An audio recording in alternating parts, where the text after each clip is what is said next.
గౌరవ శ్రీ మందాకృష్ణ మాదిగ గారి 30 సంవత్సరాల పోరాటానికి ఫలితం ఈ రోజు అసెంబ్లీలో వర్గీకరణ చట్టం ఏదైతే బిల్లు పాస్ చేయడం జరిగింది నిన్న. ఏదేమైనా 30 సంవత్సరాలుగా మూడు అక్షరాల మాదిగ జాతిని 30 ఏళ్ల సుదీర్ఘ పోరాటాన్ని కొనసాగించి ఈరోజు 3 గ్రూపులుగా వర్గీకరించడానికి కారణం మందకృష్ణ మాదిగ అనే నాయకుడు వల్లనే. 35 సంవత్సరాలుగా అనేక ఆటుపోట్లు, అనేక అవమానాలు, అనేక ఇబ్బందులు, అనేక కుట్రల మధ్యలో జాతిని ముందుకు తీసుకుపోయి ఈరోజు వర్గీకరణ సాధించడం జరిగింది.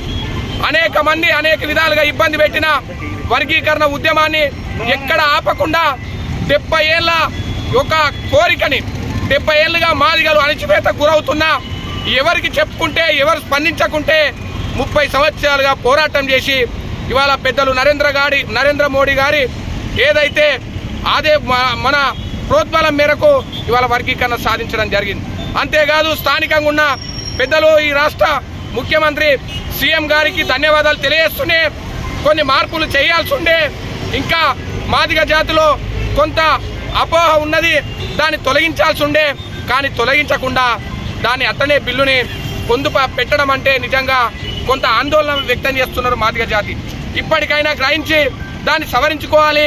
ఏదేమైనా 30 సంవత్సరాల పోరాటానికి విజయం సాధించడం అంటే అది మందకృష్ణ మాదిగ అన్న నాయకత్వంలోనే. కాబట్టి ఈ మాదిగ జాతి ఈ భూమండలంపై ఉన్న నిలాలు మాదిగనే కుల నినాలు ఈ ఎస్సీలో 59 కులాలలో సుమారుగా 57-58 కులాలు ఇవాళ మందకృష్ణ మాదిగ గారిని ఆరాధ్య దైవంగా కొలిచే ఆస్కారం ఉన్నది.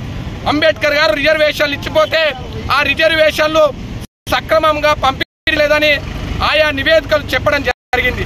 ఆ సక్రమ ఏదైతే అందని రిజర్వేషన్లు ఇవాళ గ్రూప్ 1, గ్రూప్ 2, గ్రూప్ 3గా విభజించి అవిక్రమంగా అందే విధంగా ఉద్యమం చేసిన మా నాయకుడికి మందకృష్ణ మాదిగన్నకు ఎంఆర్పీఎస్ మంచిర్యాల జిల్లా కమిటీ యావత్ ఈ భూమండలం పైన ఉండే మాదిగ జాతి కృతజ్ఞత ఉంటామని చెప్పి తెలియజేస్తూ, మందకృష్ణ మాదిగన్న మాదిగ జాతి ప్రతి మాదిగ ఇంట్లో ఇవాళ ఏ దేవుని ఫోటో ఉంటుందో తెలియదు, కానీ మందకృష్ణ మాదిగన్న ఫోటో మాత్రం మన ఇండ్లలో ఉండాల్సిందే.